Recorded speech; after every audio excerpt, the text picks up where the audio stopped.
بسم اللہ الرحمن الرحیم۔ شروع کرتا ہوں اللہ تبارک و تعالیٰ کے بابرکت نام سے جو بڑا مہربان نہایت رحم کرنے والا ہے۔ السلام علیکم۔ غیبی امداد کا ایک واقعہ۔ تفسیر ابن کثیر میں ہے کہ ایک صاحب فرماتے ہیں کہ میں ایک خچر پر لوگوں کو دمشق سے زبدانی لے جایا کرتا تھا اور اسی کرائے پر میری گزر بسر تھی۔ ایک مرتبہ ایک شخص نے خچر کرائے پر لیا، میں نے اسے سوار کیا اور لے چلا۔ ایک جگہ دو راستے تھے، جب وہاں پہنچے تو اس نے کہا اس راہ سے چلو۔ میں نے کہا میں اس راہ سے ناواقف ہوں، سیدھی راہ تو یہی ہے۔ اس نے کہا نہیں، میں پوری طرح واقف ہوں، یہ بہت نزدیک کا راستہ ہے۔ اس کے کہنے سے اسی راہ چلا۔ تھوڑی دیر کے بعد میں نے دیکھا کہ ہم یکایک بیابان میں آ گئے ہیں جہاں کوئی راستہ نظر نہیں آتا۔ نہایت خطرناک جنگل ہے اور ہر طرف لاشیں پڑی ہوئی ہیں۔ میں سہم گیا۔ وہ مجھ سے کہنے لگا ذرا لگام تام لو، مجھے یہاں اترنا ہے۔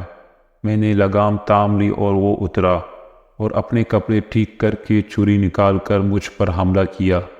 میں وہاں سے سرپٹ بھاگا، لیکن اس نے میرا تعاقب کیا اور مجھے پکڑ لیا۔ میں نے اس کی منت و سماجت کی، لیکن اس نے خیال بھی نہ کیا۔ میں نے کہا اچھا یہ خچر اور کل سامان جو میرے پاس ہے تو لے لے اور مجھے چھوڑ دے۔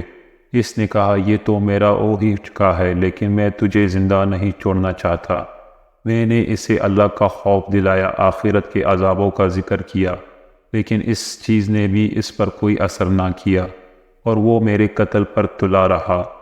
اب میں مایوس ہو گیا اور مرنے کے لیے تیار ہو گیا، اور اس نے بامنت التجا کی کہ اب مجھے 2 رکعت نماز ادا کر لینے دیجیے۔ اس نے کہا اچھا جلدی پڑھ لے۔ میں نے نماز شروع کی، لیکن اللہ کی قسم میری زبان سے قرآن مجید کا ایک حرف بھی نہیں نکلتا تھا۔ یوں ہی ہاتھ باندھے دہشت زدہ کھڑا ہوا تھا اور وہ جلدی مچا رہا تھا۔ اسی وقت اتفاق سے یہ آیات میری زبان پر آ گئی، اللہ ہی ہے جو بے قرار کی بے قراری کے وقت دعا کو سنتا ہے اور قبول فرماتا ہے، اور بے بسی بے کسی سختی اور مصیبت کو دور کر دیتا ہے۔